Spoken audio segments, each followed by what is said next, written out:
What's the deal, man? We tapped in right now with the Rap and Wrestling channel.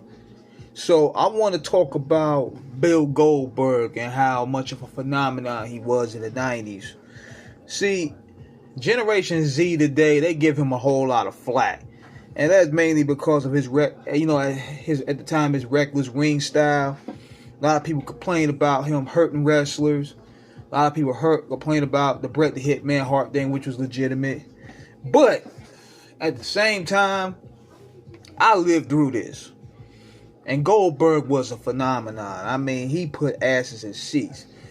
People sitting there talking about WCW did not know how to create stars as a bold-faced lie because they created Diamond Dallas Page and Goldberg, reinvented Sting, all within a year. And the Giant, as soon as he went WCW, within that whole NWO angle, they created a whole lot of new stars. It gave these people a new run. But Bill Goldberg, he came out of nowhere. And he started with the streak.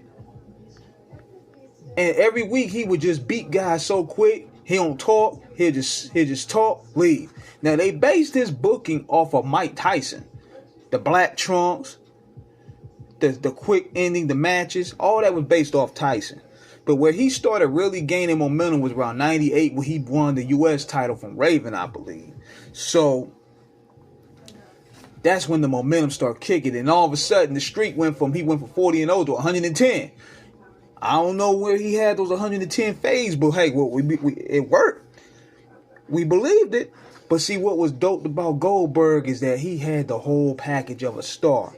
The music. Dun, dun, dun, dun, dun, dun, dun, dun, dun, dun. The entrance, when he walked into the ring, it had that Mike Tyson influence.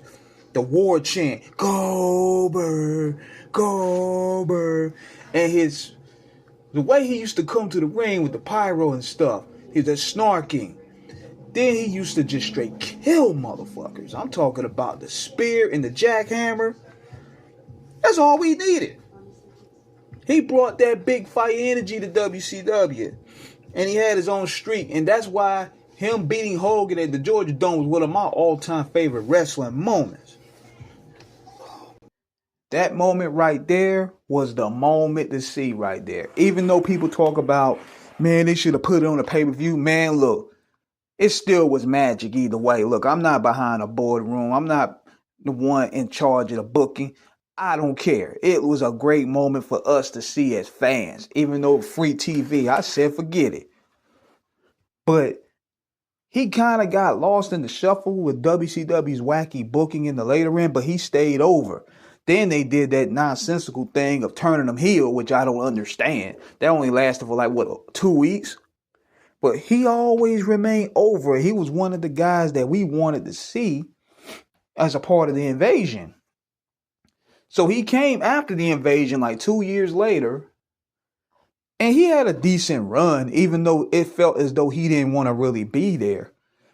You could tell that they were kind of sort of semi-burying him. Just by the way Triple H was booking him. Had him booked and putting the gold wig on top of Bill Goldberg. They had him doing dumb skits. And then you had The Rock. That feud should have took off to the stratosphere, but The Rock was on his way out. So that run kind of left a bitter taste in his mouth. But then he came back, I think 2015, 2016, I believe, had that crazy match with Brock Lesnar. Brock Lesnar put him over $1 million, and he had a new run. A lot of people upset that he won the title over Kevin Owens, but shoot, that's Goldberg, man. And Bill Goldberg, to me, was the answer to Steve Austin in the 90s because they probably would say, well, he copied Stone Cold, but they were two polar opposites. Goldberg was a little bit more limited to the ring, but his influence was more so like power. Stone Cold was a brawler. So it was two different. The only common thing that they had was they were bald with goatees. But Goldberg was a phenomenon, man. You look up the stat sheet of 1998, you will see that he was the top seller next to Austin. Yeah. So people looking on the internet today, they want to sit there and say, man, Goldberg wasn't no big deal. Bill Goldberg put asses in seats.